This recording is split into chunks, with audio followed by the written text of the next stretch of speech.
नमस्कार दोस्तों, स्वागत है आप सभी का बालकृष्ण इंस्पायर इंडिया पर। मैं हूं आपका दोस्त बालकृष्ण, जो आज आप सभी के साथ एक इंपॉर्टेंट टॉपिक पर बात करने वाले हैं। आज हम बात करने वाले हैं दोस्तों, यूपी बोर्ड एग्जाम में कौन कौन सी गलतियां ना करें और कौन कौन सी सामग्री अपने साथ ले जाना है, कौन सी सामग्री नहीं ले जाना है और हम लोग पेपर कैसे अटेम्प्ट करेंगे। ये सारी जानकारी आपको इस वीडियो के माध्यम से हम देने वाले हैं। इसलिए आप सभी दोस्तों से, भाई बहनों से गुजारिश है कि पूरा वीडियो बड़े ध्यान से देखिए, स्किप मत करिए, अन्यथा कोई महत्वपूर्ण जानकारी आपसे छूट जाएगी और बाद में आपको पछताना पड़ेगा। तो चलिए हम शुरुआत करने वाले हैं अपने बोर्ड पेपर के सामग्री के बारे में। हमें क्या क्या ले जाना है, क्या नहीं ले जाना है और कौन सी सावधानियां बरतनी है। तो चलिए शुरुआत करते हैं अपने आज के इस वीडियो की। सबसे जरूरी चीजें जो साथ में ले जानी है। सबसे बड़ी चीज ये है कि आप लोगों का एक ये सवाल रहता है कि मेरा जैसे बोर्ड एग्जाम परसों से है, 2 दिन बाद है या कल से है, तो हमें कौन कौन सी ऐसी चीजें हैं, कौन कौन सी ऐसी सामग्री है जो अपने साथ बोर्ड एग्जाम में ले जाना है और कौन सी चीजें नहीं ले जाना। तो सबसे पहले हम बात करने वाले हैं अपने साथ क्या क्या ले जाना है। तो सबसे महत्वपूर्ण चीज जो है आप लोगों को याद रखना है, सबसे इंपॉर्टेंट चीज क्या है बोर्ड पेपर के लिए। सबसे इंपॉर्टेंट चीज है आपका एडमिट कार्ड, प्रवेश पत्र। इसलिए आपको सबसे पहले अपना प्रवेश पत्र बैग में रख लेना है। और इसके साथ साथ एक सावधानी आप लोगों को और बरतनी है, चालाकी और करनी है। इसको करना क्या है, जो एडमिट कार्ड आपका होगा, प्रवेश पत्र होगा, उसको 2 या 3 फोटोकॉपी करवा के अपने पास रख लीजिए। क्योंकि बहुत बार क्या होता है कि हमारा जो प्रवेश पत्र होता है किसी हमारे गलतीवश या तो वो फट जाता है या तो कहीं खो जाता है, अन्यथा वो पानी गिर गया, कुछ भी करके वो बेकार सा हो जाता है। इसलिए आप लोग कोशिश ये करिए, इसकी 2 रंगीन फोटोकॉपी और 2 ब्लैक एंड व्हाइट फोटोकॉपी करवा करके अपने घर पे सुरक्षित रख दें, ताकि भविष्य में कोई दिक्कत हो, आपका एडमिट कार्ड खो भी जाता है तो उससे आपका काम चल जाए, विद्यालय उसको ऑथराइज कर देगा स्टाम्प और सिग्नेचर के साथ, तब आप पेपर दे पाएंगे। ये तो रही जरूरी और सुरक्षा करने की बातें।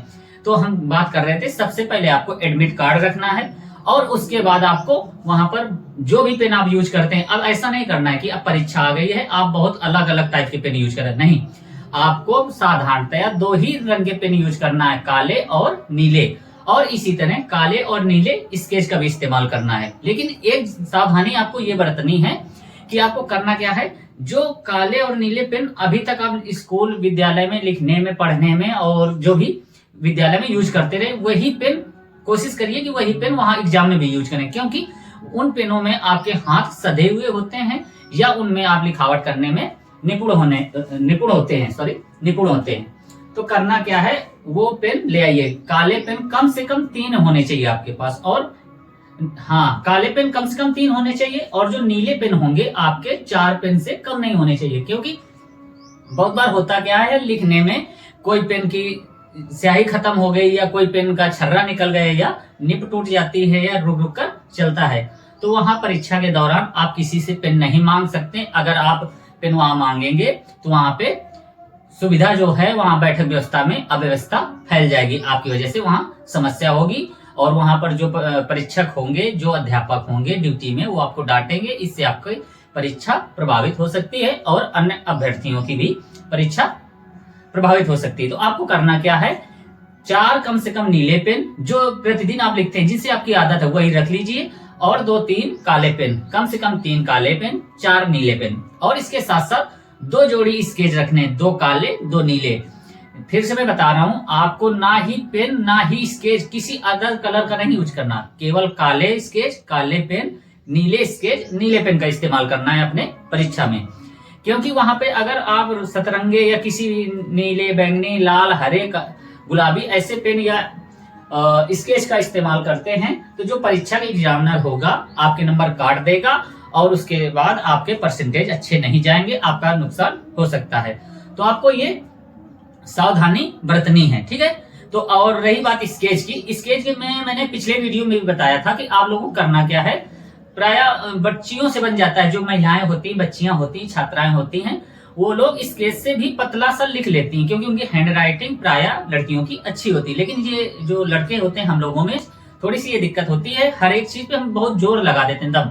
तो स्केच में जब हम लोग दम लगा के लिख देते हैं तो वो मोटा चलने लगता है, जिससे हमारी राइटिंग वहां पे अच्छी नहीं होती। मतलब वहां स्केच से लिखना तो है नहीं, लेकिन वहां हेडिंग डालेंगे, लाइन खींचेंगे वगैरह वगैरह, तो आपको करना क्या है, एक जोड़ी स्केच जो है उसका ऊपरी हिस्सा जो होता है, जैसे ये स्केच है, ठीक है, इसका ये जो ऊपरी हिस्सा है जिससे हम लिखते हैं नोक होती है, ये जो नोक, ठीक है, इसमें करना क्या है, इसको ब्लेड से हल्का तिरछा सा आप काट लेंगे, ठीक है। जब इसको आप तिरछा सा काट लेंगे तो ये पतला हो जाएगा, निब की तरह बन जाएगा, और इसको बिल्कुल साधारणतया हेडिंग डालने में इस वाले कटे हुए स्केच का हम प्रयोग करेंगे, चाहे हम नीले वाला हो या काले वाला, जहां हमें जो यूज करना है वहां पर इस कटे वाले से हेडिंग या प्रश्नोत्तर या आंसर, क्वेश्चन आंसर नंबर ऐसे डाल सकते हैं। और जो हमारा प्लेन होगा स्केच, उससे हम लाइन खींच देंगे, ठीक है, और इस तरह से हमारी काफी और सुंदर सुदृढ़ बन सकती है इन चीजों से। तो रही पेन हो गए, आपके स्केच हो गए। अब हम बात करने वाले हैं इसके अलावा क्या ले जाना है परीक्षा में। परीक्षा में आपको लेके जाना है पटरी, जिसको स्केल बोल देते हैं, हम लोग तो पटरी बोलते थे। और हाँ, पटरी हो गई, रबड़ हो गया, कटर हो गया, और इसके साथ साथ सिलेट हो जाएगी, जिसको पाटी बोल देते हैं या पैड बोल देते हैं, सिलेट पैड, ठीक है, क्लिपबोर्ड जिसको बोल देते हैं। कुल मिला के पार्टी आपको साथ में ले जानी, क्योंकि हर विद्यालय में जहां आपका सेंटर गया है या आपके ही विद्यालय में, प्राय बच्चियों का सेंटर तो उसी विद्यालय में रुक जाता है, लेकिन फिर भी आपको अपने साथ एक स्लेट ले जानी है, क्योंकि जहां पे आपको बिठाया जाएगा, जहां पर आप परीक्षा लिख रहे होंगे, आवश्यक नहीं है, जरूरी नहीं है कि वो सीट आपके हिसाब से अनुकूल बनी हो या प्लेन हो या सही ढंग से हो, जिसमें आप कॉपी लिख के रख के लिख सकें, ठीक है। जब आप अपने साथ स्लेट ले जाएंगे, उसमें कॉपी रख के बहुत साधारणतया आप बड़े आराम से अपना पेपर हल कर सकते हैं, जिससे आपका समय बचेगा और आप अच्छी लिखावट कर पाएंगे, और जिससे आपके अच्छे परसेंटेज बनेंगे। तो आपको करना क्या है, रबड़ भी साथ में ले जानी, कटर, पेंसिल, प्रकार और पटरी भी ले जानी। पटरी ले जाएंगे, उससे आपको हाशिया खींचना हो गया या आवश्यक फिगर बनाने हो गए, आरेख बनाना हो गया, डायग्राम बनाना हो गया, इन चीजों में काम आएगा। पेंसिल का इस्तेमाल करना है, चित्र बनाने में पेन से बचें, पेंसिल का ही इस्तेमाल करें, क्योंकि अभी आप लोग 10वीं और 12वीं में हैं, ठीक है, इन सावधानियों से बचिए। और रबड़ साथ में ले जाइए, अगर आपसे गलत हो रहा है तो किसी दूसरे से मांगने की नौबत ना आए, आप स्वतः ही उसे मेट करके दोबारा पुनः बना सकते हैं। और रही बात कटर की, कटर यदि आपकी पेंसिल टूट रही है तो आप क्या करते हैं, अगल बगल से क्लासेस में मांग लेते हैं।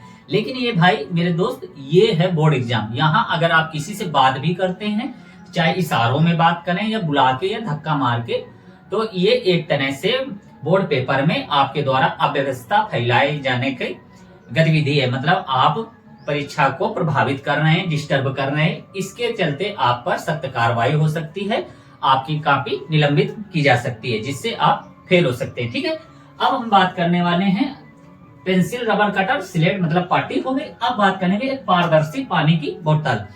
पानी की बोतल ले जाना क्यों आवश्यक है? प्राय कई बार होता है कि कुछ बच्चे या बच्चियां हर पीरियड, हर घंटे में जाके पानी बहुत पीते हैं। तो आपको करना क्या है, अपने साथ एक पानी की बोतल ले जानी, वो भी पारदर्शी। इससे होगा क्या, कम से कम 2, 2.5, 3 घंटे आप एग्जाम लिखेंगे, जिसमें आपको प्यास भी लग सकती है। तो अपने साथ शुद्ध पानी और पारदर्शी बोतल में ले जाएं। पारदर्शी इसलिए कि वहां एग्जामिनर या तलाशी कर रहे अध्यापकों को, निरीक्षकों को ये ना लगे कि आप इसमें कोई नकल की सामग्री या सेंसिटिव चीज लाए हैं। ऐसे पारदर्शी ले जाएंगे तो आपकी तलाशी नहीं ली जाएगी। और रही बात पानी से, क्या पानी आप पीते रहेंगे, हाइड्रोजन की कमी नहीं होगी, बॉडी में ऑक्सीजन, हाइड्रोजन बना रहेगा, जिससे आपके शरीर में सुस्ती नहीं आएगी, फुर्ती बनी रहेगी, थोड़ा सा आप चेतन रहेंगे, तो आप परीक्षा लिखने में भी अग्रसर रहेंगे, आपके बॉडी में एक एक्टिविटी बनी रहेगी, सक्रियता बनी रहेगी। बहुत सारा पानी नहीं पीना, नॉर्मल पानी पीना है, बीच बीच में 2-2 घूंट, कम से कम 4 से 5 बार आप पानी पी लीजिए। इससे आपका दिमाग ठंडा और कूल और अनुकूलित महसूस करेगा, जिससे शार्प चलेगा और आपको परीक्षा देने में आसानी होगी, ठीक है। और रही बात इसके बाद साधारण घड़ी, सबसे महत्वपूर्ण जो इंपॉर्टेंट चीज है आपके एग्जाम के लिए, वो है ये जो घड़ी ले जाएंगे, ठीक है, ये बहुत ही इंपॉर्टेंट है। घड़ी क्यों इंपॉर्टेंट है? देखिए, साधारण घड़ी पहले बात तो ले जाना है। ये स्मार्ट वॉच जो आज आप लोग आजकल चलाते हैं ना, यूज करते हैं, जो एंड्रॉइड फोन से कनेक्ट हो गई या कॉलिंग हो गई या डायरेक्ट सिम पड़ गई, इन सारी घड़ियों को ले जाना वहां वर्जित है, पूर्णतया बैन है, मना है।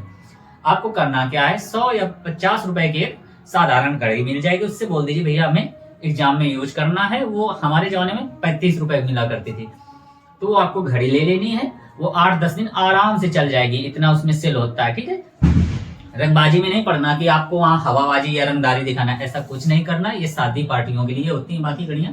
वहां पर एक साधारण घड़ी आप ले जाएंगे जिससे